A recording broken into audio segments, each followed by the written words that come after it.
Hi, everyone. Hey. Welcome to Season 1, Episode 2 of the Open Door Podcast. I'm Chelsea. And I'm Bedford, and we're super happy to have you guys here. This is an awesome time. This has honestly been some of my favorite content to record. We've been doing content creation for years, and this is only our second one, but just the filming of the first one, editing, seeing how it turned out, like I've really looked forward to doing our second one, so I'm excited. I'm excited too, and today we got some great stuff on the agenda here for you, so why don't we jump in? Yeah. Let's jump right in. Okay, Let's do it.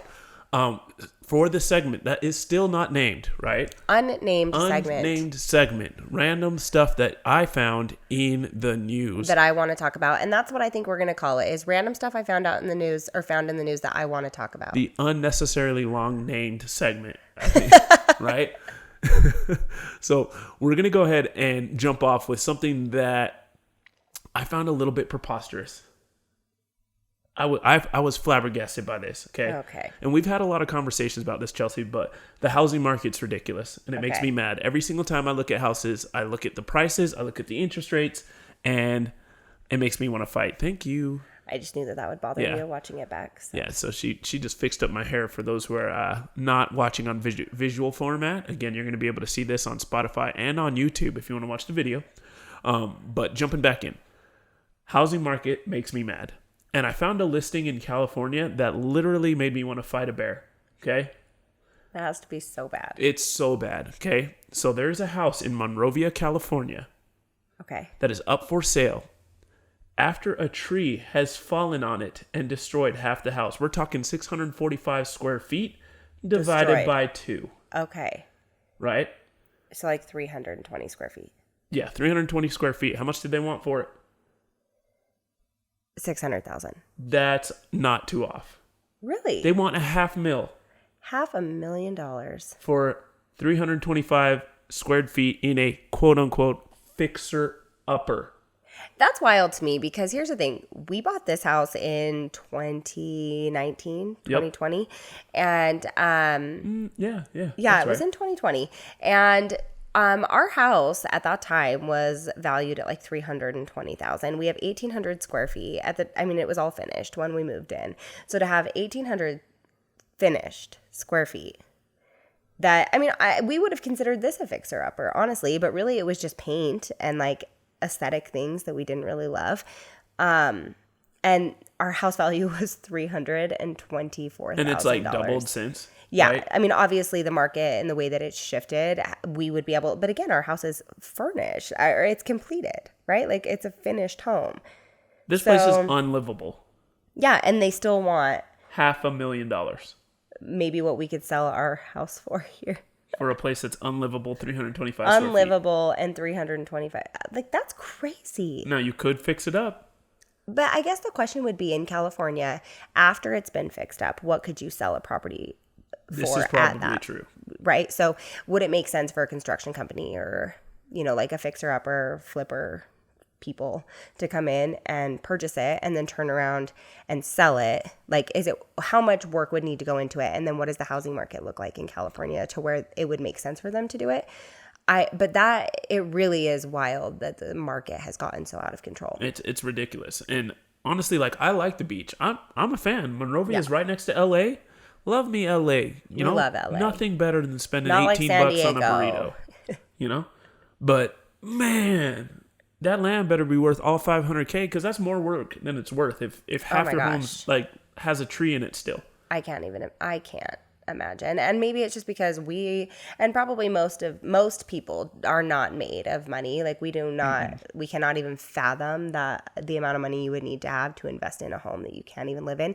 But I guess for somebody that's their job, like people that flip houses probably look for stuff like that. Like that's probably a good thing for them. But for me, it is just a testament that the market is so out of control.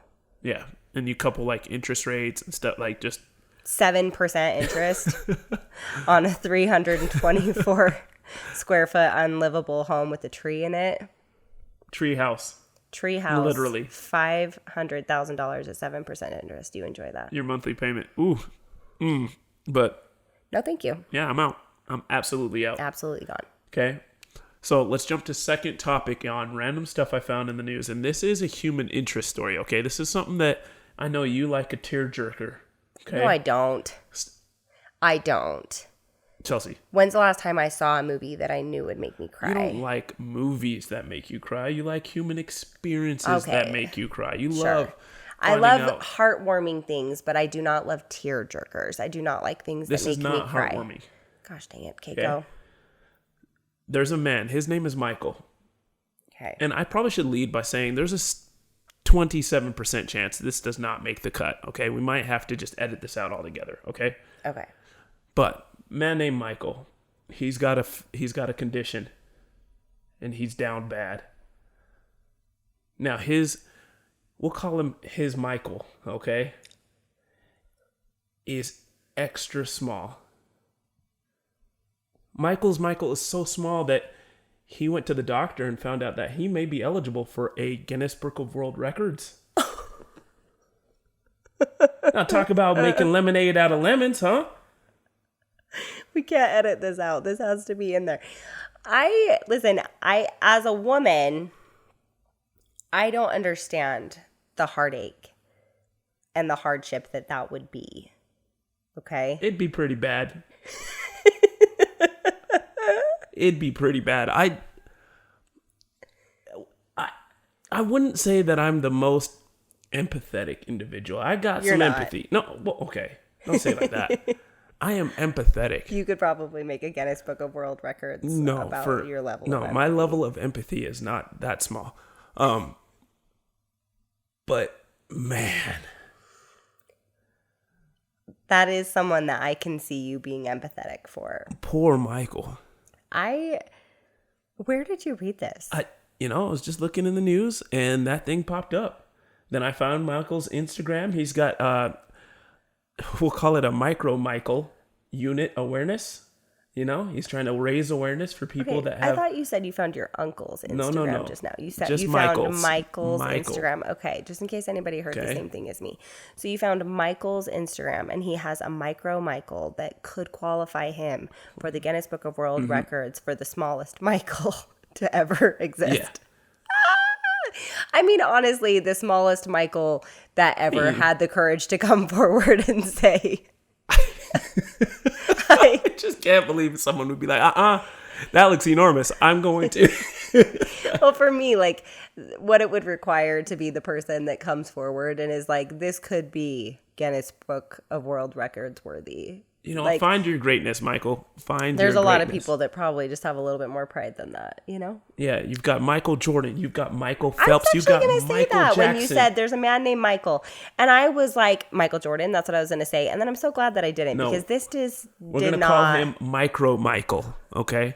From now on, if you hear us referencing Micro Michael, now you know. So, oh my gosh! Props to him. Word of silence maybe for him.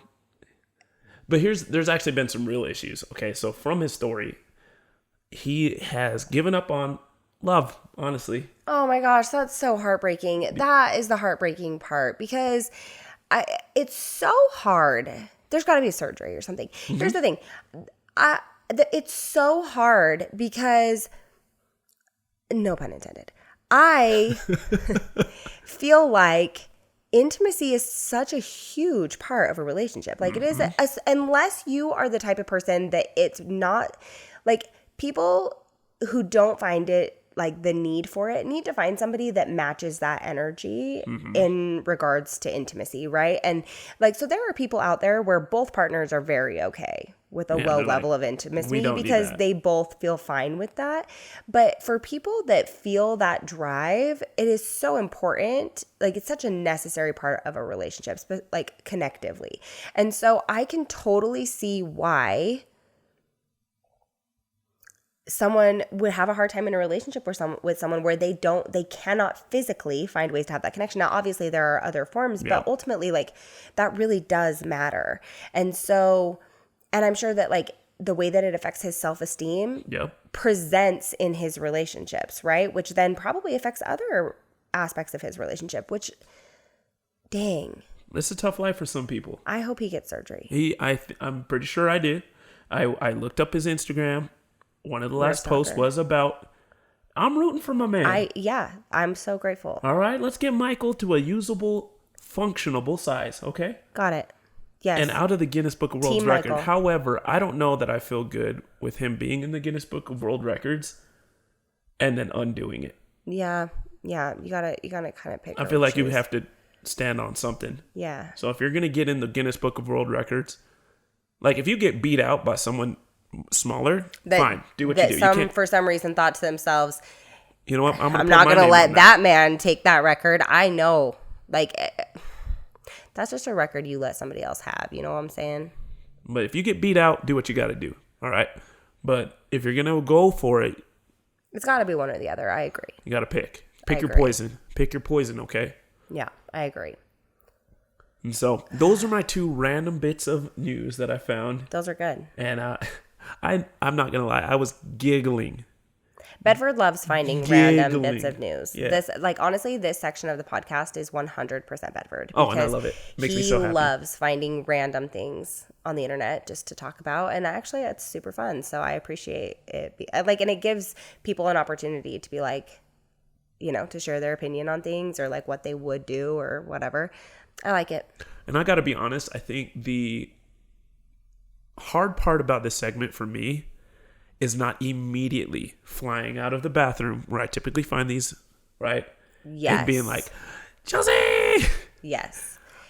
During his like brief hiatus as a husband and father while he decides to go into the bathroom, it's not brief, but he generally finds a large number of these things. Right. So that's been hard, keeping these secrets from you. Yeah. So that we can discuss them later. So everybody appreciate my dedication. He does want them to be blind reactions. So my dedication, my focus. Because I've legit been like, I'm going to explode. And then I go. Thinking about not talking about it sooner. I find my peace. I find my center. And I'm like, just put it in my notes. We're going to talk about Micro Michael next week on the Open Door podcast. And you should be. I am proud of you. You should be. Okay, well, that being said, we're going to just roll into the main topic for our episode today. I like it. What is it? So, I posted an Instagram post, which you are very familiar with, last week maybe. And the concept of the post was... Pardon me there. Got to get the phone. What? Rookie. What a rookie mistake. Do not disturb. Okay. All right, let's fire it back up. So I posted on Instagram maybe last week. And the context of the post is that, so our son Jax, he sees his dad every other weekend and then through the school year and then, you know, intermittently. Now, Jax's stepmom is actually the woman that my ex-husband had an affair with, right?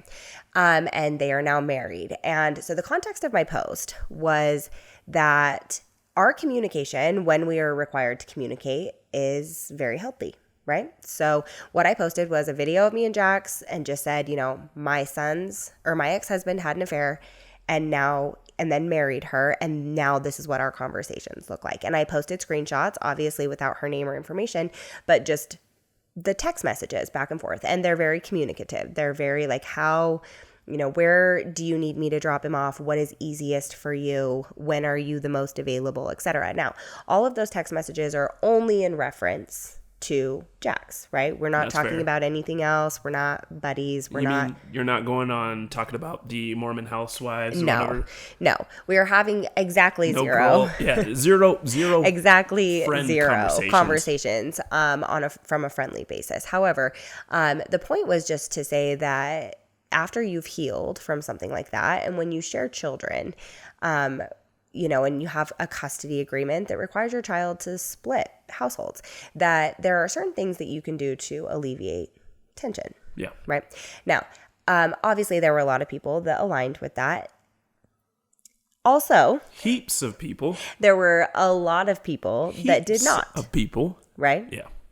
And so ultimately, the topic of today's episode is just talking about how necessary it is to have a healthy co-parenting relationship. And then where do you draw the line?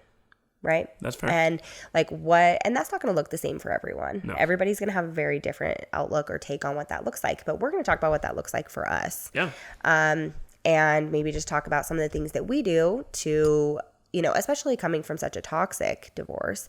What do we do and why do we do it? And that's kind of where we're going to start. So I think maybe one thing to put into context, right? Because there were so many people that were like, up in arms. So angry. And you got to correct me if I'm wrong, but I don't know that the time frame of how long ago the divorce was part of that post. No, and I think that sometimes when you're creating content on social media, you're kind of you're not creating for the masses as much as you're creating for the people that follow you, correct?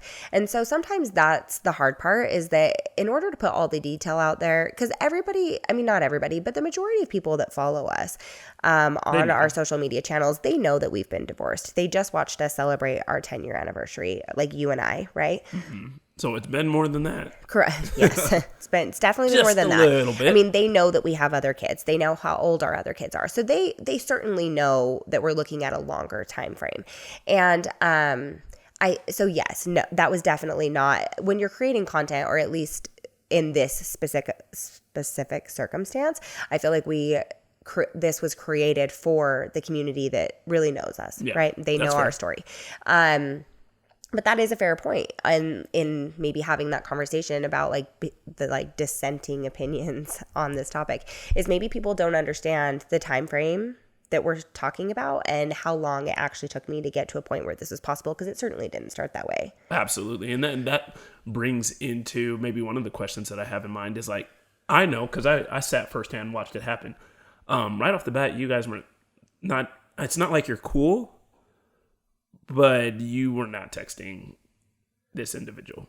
No. Full transparency. For a long time, my ex-husband's name in my cell phone was Regret. Because then whenever he would call, it would say, Regret is calling. I was very bitter for a long time, and I feel like a lot of those feelings are very justified. Mm-hmm. That was my most trusted relationship, right? Every marriage is supposed to be your most trusted, most valued relationship. And it was completely and totally destroyed. And obviously the way that the pain that comes from that, and then that ripples down, there are effects from that. And so for a very long time, there was not a chance I was speaking to her about anything. About anything. Because I think it had to be 3, 4, 5 years. We might have had 3 kids before you ever even sent one text message. Well, but and that was also kind of a two-way street, right? Because she didn't come to drop off. She didn't come to pick up. Yeah. We never ran into each other. All of the communication was solely between myself and my ex-husband. Rightfully Nobody so. communicated with you. I didn't communicate with her. There just wasn't. Nobody still communicates with me. However, I actually like that. And I appreciate that. And if my ex-husband is available, I obviously communicate with him. He is my first choice of communication. The only times that I've ever communicated with her is when he's traveling for work, or he is unavailable and she is the person that is doing drop off or pickup. When she becomes the primary care provider and nobody else. Correct. And I think that everybody took this conversation of, being able to, because really, let me just read some of these comments. So some of the comments that I received essentially are along the lines of, I'm in the same boat, but my kids will know that their mom will not bow to any woman who disrespected her like that.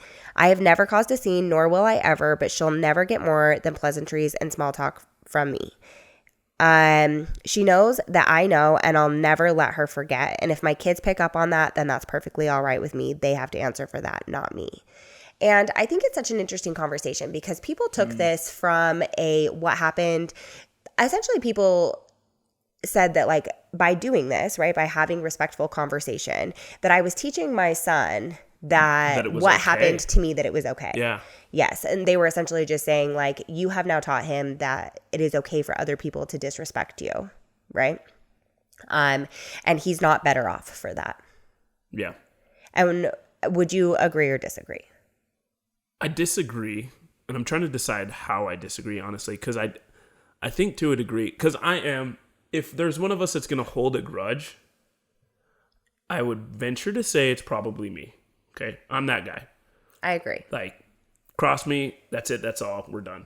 I also feel like I'm that way a little bit as well, but I do feel like you are more inclined to The person honestly just stops existing in my life. Like we're done. Okay. And there are pluses and minuses to that. Maybe that's not the right way to handle some situations. I'll agree to that.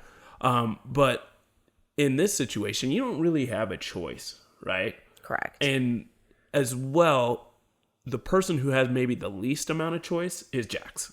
Yes, absolutely. Right? So I disagree with the idea that you are teaching Jax that it's okay. Sure. Because at the end of the day, we don't do birthday parties together. We're not having dinner together. There's never going to be like a kumbaya breakfast of co-parenting success at his high school graduation. We ain't about that. We'll probably have 2 separate dinners, or quite frankly, they better figure it out because we'll have ours, right? Sure. But at the same time, Jax doesn't get to pick. It never did. No, and I think that that's the balance, is that, a lot of people are also commenting and saying things, here, let me read another one. So another comment that came in specifically says, they're not my child's step-parent. They're the second person involved in breaking up his home, and he would know that. She would have zero part in my son's life because if she cared about a child, she would never have been involved with my husband. But legally, that's a bunch of flubbub. Because legally, guess what? You don't get a choice. The court's going to say... because the judge doesn't care how your marriage ended. Yeah. He doesn't... as long as the child is safe, they are capable of being financially cared for. They are emotionally, mentally cared for. They have a home where that child could reside. And then at that point, the judge doesn't care. And that child is then going to go back and forth between homes. So we're no longer having a discussion. Because let's be so honest. If I didn't have Jax... You know me, Bedford. You know me. Okay, Let me ask you a question. If we didn't have Jax and we saw them out and about, what is that like? Am I going to be super kind? I don't think you would be kind. Right now, at this point, I don't think you'd be actually mean. I just think you would be like... very indifferent. Let's just say... would I make conversation? Yeah, if they needed help at getting their tire changed... I'm not stopping. It ain't happening. No. Okay. If I don't have Jax and I see y'all on the side of the road, I'm going to be like, that's karma. It came for you. Okay? But everything that happens to you from now on that is unfortunate is karma. And quite frankly, if I saw them out at a restaurant, I would never say a dang word. But we're not having that conversation anymore. And even still, unless Jax is there, we wouldn't still anyway. Yes. If I saw them out on a date while we were on a date and I don't have Jax, I'm still not speaking to them. I might say hello, but I'm not stopping and having a conversation because I don't care to have this time with you. So we're having a conversation now about the child's mental emotional health. Yeah. It's no longer about what happened to me, my feelings. Now, I do think that there is some valid conversation going on about setting boundaries. Right? Absolutely. And teaching your children about setting healthy boundaries. And I feel like we have done a very good job with that. And obviously there are things that we could probably do better. But one of the things that I think we've done really well is, first of all, Jax knows that his dad had an affair. He's 13. He found out when he was 9. And just because I know that people are going to ask, it's because he asked over and over and over from the time he was 4. Jax thought it was his fault. And we were like, ooh, we're to the point where we cannot let this child think that he's the reason why his parents got divorced. Therefore... we can't really hide the reason why his parents got divorced, right? It was literally breaking me as a parent. Yeah. It was breaking me in a million pieces to watch my child from 4 years old until he turned 9 consistently asking, was it me? Did I do something? Because you were happy until you had me. Was it my fault? And that was killing me. And so I made an executive decision to talk to him about what happened.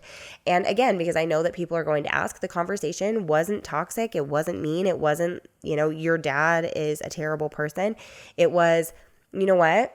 Your dad and I were married, and some of the things in our marriage that we had once agreed on were no longer things that we agreed on. And he found someone that matched him better. However, he found that person while we were married. And he decided that he wanted to start a relationship with that person while we were married. And it hurt mommy really, really, really badly. Yep. And then I told him that they were married but that things were okay now. That I had gotten help. That it was a really hard time in my life. that it made me really sad, but that I was healing and that we were safe now. And that I wanted him to feel safe with me, and I wanted him to feel safe with them. And so Jax knows. Yep. But since then, we have set very appropriate boundaries. I am not their friend. She is not my friend. I do not want to spend extra time with them. I do not want to have conversations with them that do not involve him. Mm-hmm. And he knows that. Yeah. So I feel like we've set very healthy, important boundaries so that we are still showing that we respect ourselves. But at the same time, like, there is a point where we have to put Jax first, right? Yes. And so simple things like, look, if we're having a doctor's appointment, we need to have maybe an extra conversation about your physical history, your grandparents, what kind of ailments they have, all those questions that doctors might want to have. Correct. And we need to have a conversation with his dad about that. Correct. Or, you know what, we may not sit next to each other at the soccer game, but we will say, hey, he had a great game to his other grandparents, maybe. Sure. You know, and those kind of things. Like we don't want it to be weird. Like, for example, I think something that happened recently that made me feel like maybe we are doing things okay was, let's talk about the passport, right? So Jax is going with his other family to, where is he going? Mexico? Yeah. Right? And needs a passport. Now, the passport that we had gotten him years ago expired. Just for context, when we also took Jax to Mexico when he was three, yeah, right? 3 or 4. And we paid for that passport. His dad did not pay for the passport. We just bought that on our own. Okay. So now continuing into your story, he's now going to Mexico with his dad's family, and he had an expired passport. Right. So dad text messages and says, hey, we got to go to the passport office, not the doctor's office. But I need you to be there as the primary care provider to sign off on this, right? I have sole parental rights, at least in this venue. Yes, I have sole custody. He has visitation every other weekend, and then I have sole legal custody. Okay. And so you're in a situation where for the first time ever, it's just you, Jax, and his dad for 10 years, at least 11 years. How did that go? How did that feel? It was fine.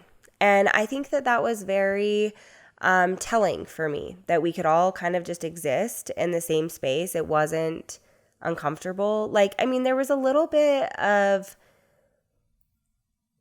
unfamiliarity. Like, I felt like maybe I should be more familiar with this person than I was because I was married to him at one point. But it was very fine. Jax felt comfortable. He had conversations with both of us, like. And I think one thing that you said that afterwards that kind of made me think, hey, we're doing this okay, is what Jax told you afterwards. Like, yeah. You remember? He essentially was like, Mom, thanks for making that comfortable. And he was like, we haven't been in a circumstance where it was just me and you and my dad forever. Like, I can't remember a scenario in which that was the case. And he was like, thank you for you guys. I'm so sorry. I have a sinus infection and I feel like I'm drowning. So as I'm talking, I'm so sorry if I'm like having to take pauses, but it was like a gratitude point from him where he was like, Mom, I thank you for making that a comfortable interaction. Like, it felt good. And I'm happy that this is kind of what our dynamic looks like right now. Obviously those are in 13-year-old words. But that was kind of the sentiment, is just gratitude for being able to be comfortable. And I think for me, like, that's the big thing, is he got the raw end of the deal as much as you did, if not more. Yeah, no, absolutely. Right? Because you got a chance to choose a new partner, settle into a new life. He got stuck in the middle. Yeah, very much so. And quite frankly, like, our life with Jax is phenomenal. And we've done a good job of making sure that our life when Jax is at his dad's house is also phenomenal. Correct.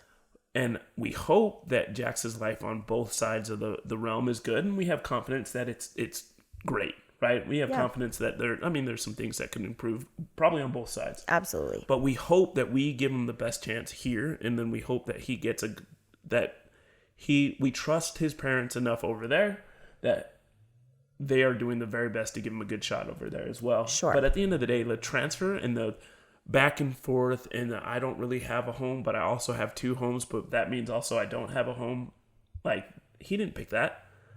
And so for us, like, it's a big deal for us to make sure that it's not toxic. Like, Grant, I can understand it being toxic for 1 year, 2 year, 3 years. It's fresh. Yeah. And it, quite frankly, if we didn't have Jax, we ain't dealing with them ever again. Yeah. Right? That's it. That's all. Yeah. But I think that, it is just one of those things where, somebody had commented and said, essentially after the court comment, right? Well, they had commented and said, my child's not having a relationship with them at all. Mm-hmm. And I commented and said, I commented and I said, unfortunately, the court system doesn't care, right? Yeah. So we are no longer having a conversation about when or if, or we're not saying if they're going to spend time with them. We're having a conversation about when. And I'm telling you right now that I've done it both ways. And one of them had a healthier impact on my child, and one of them was devastating. Because in the beginning, I have always made a goal not to speak poorly about them around my son. However, children are so much more intuitive than we give them credit for. And so he felt it. Like, he knew that I did not like her, and he knew that I did not like his dad. And so when he was going over to their house, which was court ordered, however, in conjunction with that, Jax wants to. He likes being with his dad. He knows what his dad did, and it can be both. He can acknowledge that his dad made a bad choice that was very hurtful, but he can also still love his dad and want a relationship with his father. Which, quite frankly, every kid does to their parent. Yes. We 0% are the best parents on this earth that have never made a mistake that ever hurt our kids in any way, shape, or form. And I know for a fact that my kids love me mostly. Correct. And what happened to me, like, granted, it did happen to Jax, but the nature of a relationship between a husband and a wife is not the same as the nature between a father, a parent, and a child. Yep. So Jax has opted to continue a relationship with his dad, and that is so great.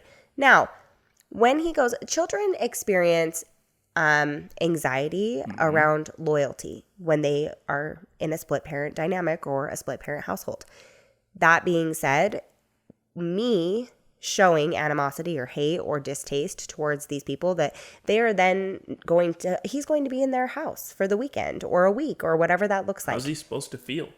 And that's the thing, is that it prevents him from creating meaningful, loving, lasting, trusting relationships with them, because he is so scared of being disloyal to me. The sentiment is that if I love them, if I like them, if I enjoy being around them, if I'm kind to them, then I'm betraying my mom because they hurt her. And so, sure, could I be unkind to her? Yes. Have I? Yes. But the alternative is that my child is now going into a home anxiety-ridden, trying so hard to figure out how to stay loyal to me or even you, because he's with us 97% of the time. Yep. But then also not being able to have the opportunity to love and be loved. And that's truly all I've ever wanted for him, is to live a life that is based on his choice, not my feelings. And allowing him the opportunity to have relationships with people without the fear of how it would make me feel or how it would impact me. And I think that that's just truly part of healing. It would be unfair of me to expect him to uphold and to be honest, once I found happiness, the hate just kind of disappeared. Like, right. Truly happy people don't feel the need to hang on to that, right? And so I'm not going to say it was an easy road, because it most certainly isn't and wasn't, right? But I think we owe it. And again, I'm not saying my path is the right path for everyone or that this is the right answer for everyone. However, I do genuinely believe that working towards a road that includes less animosity, less bitterness, less resentment is overall healthy for your child. And I think I have to agree with you 100% there, right? And again, there is such a huge difference between, like, we are now friends. Correct. And I'm capable of sending a kind text message. About pickup. Yes. Right? It's not like, hey, How was your day today? I hope you had a phenomenal day. Do you want to go out and get drinks? I think you're a wonderful person. Should we grab some crumble cookies at pickup and make it? No, that's not happening, right? And sure. I think Jax can very well see the difference between when you and I maybe see some of our friends or other people that we are cordial with, and I wouldn't say we're not cordial with, but his dad and his wife, but he can see the difference between the, hey, how you doing, buddy? Dap, dap. Sure. Hug. Hey, it's been a good time. How's the weekend, too? All right, buddy, you have a great weekend. There you go. Hi, hey, how are you? Have a safe drive. That's it. Correct. That's all, right? And I think that plays into boundaries, yeah, right? and that very much is a boundary. Yes. Like, because if he sees every single time we see people that we, and again, everybody is flawed in different ways. I'm not going to say Sure. that, And but I want to insert that when my ex-husband had an affair, and believe me, I am not excusing it in any way, shape, or form, but we were 22 years old, Yeah. right? And I am not saying, because I am very much team, like, if you don't want to be in your marriage, then get out of it before you are disrespectful and have an affair, okay? And there is no excuse for an affair. That's but fair. what I am saying is that the growth that you experience as a person between the ages of 22 and 35, which is where we are now, is so ginormous. And so for people to say, like, he disrespected you and he was, all of these things, and he's going to teach your child to grow up and be the same person is crazy. Well, like, and quite frankly, even if it's true, like, what are you going to do what about I it? don't have a choice, okay? And so that's really the sentiment, is like, okay, this is the cards that we've been dealt, right? And you're not in a game where you're not going to say, like, can I just have new cards, please? Because these ones suck. Like, those are not the rules. The rules are, these are your cards. What are you going to do with them? And so we've taken the cards we've been dealt and we've said, okay, we're going to heal, number one. Which happens over time, right? So much over time. Nobody that has been cheated on yesterday should be like, you know what? I'm going to be fixed tomorrow. That ain't going to happen. Well, and it's not linear. I have been healed. Like, because when Different you say versions of healed, we're not saying it's like, okay, it's perfectly fine and it's like it was before. And it is, I am capable of coping. It is, I am capable of recognizing my value and my worth. It is, I am no longer a victim of what happened to me. Those are signs that you're healing, right? And so, like, we have put time into that. Jax has been in therapy. I have been in therapy. Like, we have healed, or we are healing. And that doesn't mean that I don't have side effects, okay? And maybe that's a conversation for a different day, is how to be married to somebody who has some of the triggers that I have. But it does mean that we want to live full, happy lives. And there is exactly zero way to do that, aside from letting go of, like, first of all, it's like you were saying, like, cut people out that are bad for you. Okay, but in a situation where you can't, the next best step is, how do we make this as healthy as possible? As healthy as possible. While maintaining our boundaries. While limiting the ability for you to hurt me again. Correct. Right? Correct. And so, definitely, the sentiment that you need to protect yourself 100% and respect yourself and all that, yeah. True. Yes. But you can do that in a healthy fashion, and you could build up a very safe wall, and at the same time, allow people to go visit the wall, right? Yes. Like, there are some visiting areas, and so there's times where we are going to cross paths, and that's going to happen, I think, for the rest of forever. Yes. I can imagine Jax is going to graduate, and we're going to be there, and there's going to be events, and there's going to be activities that he does all the way up until that point, and then college and marriage and all these other things, grandkids. Right. Unfortunately, and maybe it's not even unfortunate anymore, but like, well, regardless of whether we like them or not, they're there. Yes. And they exist, and they're there for the positive, like, they can be a positive effect on Jax's life, or we can completely negate their ability to do that by poisoning Jax. Correct. I mean, can you imagine, and I just maybe think about this for a second. I'm sure that so many of you guys out there have had this experience, but can you imagine getting married to the love of your life? It is supposed to be the happiest day of your life. And yet you are like, how the crap am I going to have my mom and my dad here right now? Because they hate each other. They don't know how to communicate. They don't know how to exist in the same room as each other and be respectful.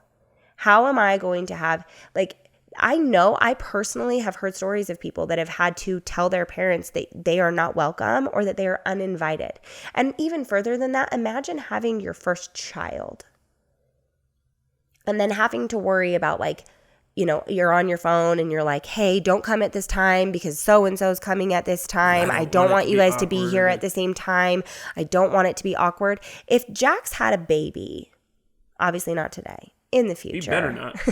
I promise you the kid's playing Dungeons and Dragons today in his friend's basement. Okay, we got some time. We got some time. But what I'm saying is, imagine the day that Jax has a baby and we show up at the hospital and his dad and his stepmom are already there.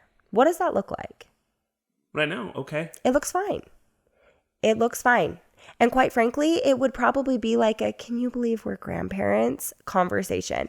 Now, are we friends? Are we going to get lunch afterwards? No. But the reality is that because of this, because of the nature of our relationship, we are equally able to enjoy our son's life. Like the milestones in our son's life, we are able to equally enjoy. So it is an experience where it's like, can you believe that we're grandparents? Can you believe that our child, because regardless of what you want to believe, like he's still our kid.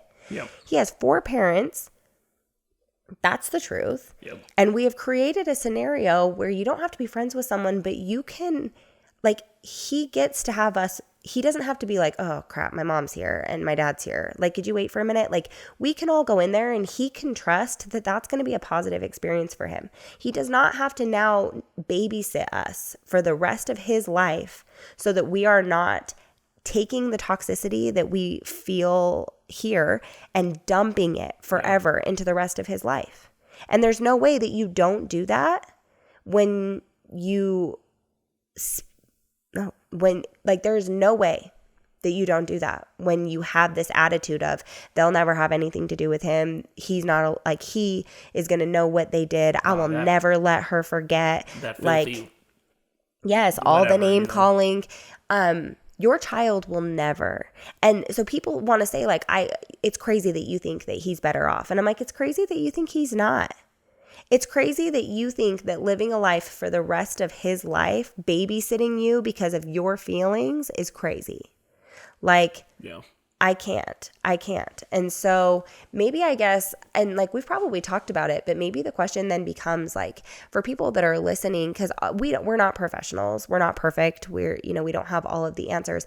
But what would you say some of the most important things that we've done are to create safety for Jax here and there? I think the number one thing that we've done to create safety is we did have a long-standing rule, which you were better at than I, but we never talk poorly.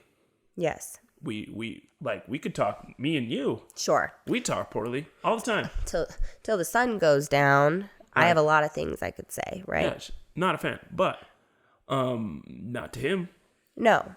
Because that's not his burden. He gets to be outside of those conversations. And regardless of, like, we have taught him the principles and morals and issues of infidelity, right? So he can decide, and I think he knows that being unfaithful or having an affair is not the coolest thing ever. I think that he knows that. And unfortunately, he has actually seen the side effects. Yeah, and right? He's seen the side effects. But also, we can teach him that, and then we can let him know. And quite frankly, we don't need to let him know about whether or not he needs to trust or this or that. He knows.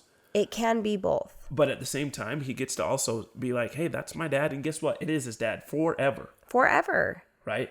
And no matter what, right now, that's his mom. And forever. Yes.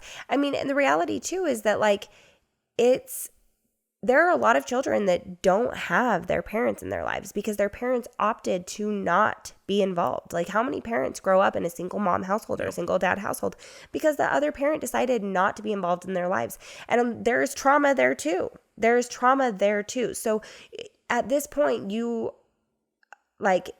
almost perpetuating trauma, right?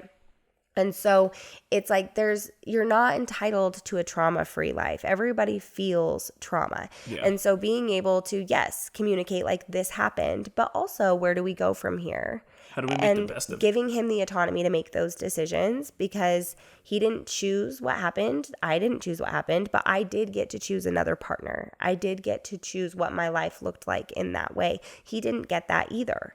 So to say, we are no longer talking to this man because this is what he did to us. I am going to find another partner, and you will just deal with that. You're just going to be stuck in that the crap. person's going to be your parent from now on, and they're going to do that because I say so, right? Not because there's a relationship there, not because.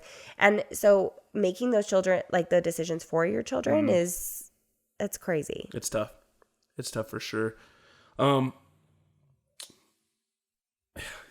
So one of the other things that I would say, and I've actually created a post about this too that got a lot of heat, but I think that it also matters in this conversation, is that we don't ever say things like, I'm going to miss you, or I missed you while you were gone. We got killed on that one. Not you, me. I got eaten alive. You got murdered. I was just there.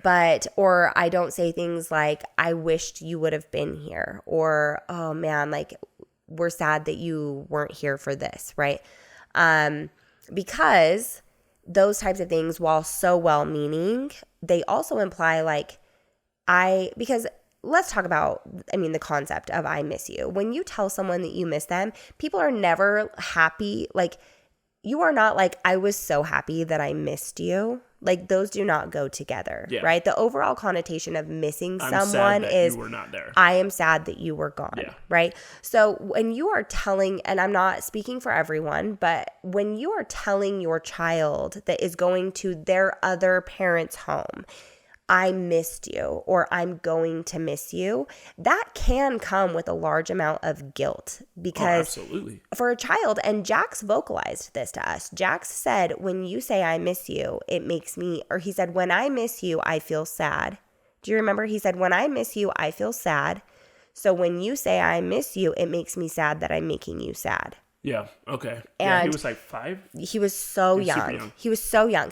But it's because he knew how he felt when he was missing me, or when he was missing his dad, or when he was missing Bedford. He knew that. So when I was saying I miss you, or I'm going to miss you, he was feeling guilty, and it was preventing him from fully immersing himself at my house and at his dad's house, because he was like, I'm making someone sad. Every time I leave, there's someone that is sad because I'm not there, and I don't even really have a choice. And it was taking away his control. Like, he did not feel like he had any say. He just felt like he was consistently making people sad and hurting people's feelings. And when really he didn't have a choice of where to be. No, it's written down. He just has to show up there, right? He's going to be missing you a whole lot if you actually don't take him to work. And so he just struggled. And so that's why we convey the same message, but more in the affirmative. We say things like, we're so happy that you're here.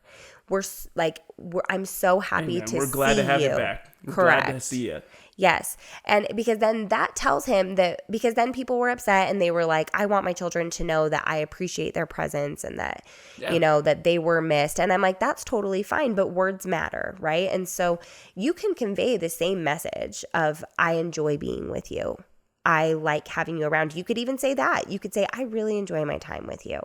And maybe I'll ask you a question, and I haven't really thought through this question, That's so fine. We'll see how it works. Okay. But have there been times where maybe Jax went to his dad's house for a weekend, and while we are glad to have him back, you didn't necessarily sit and go, I miss him for those 2 days?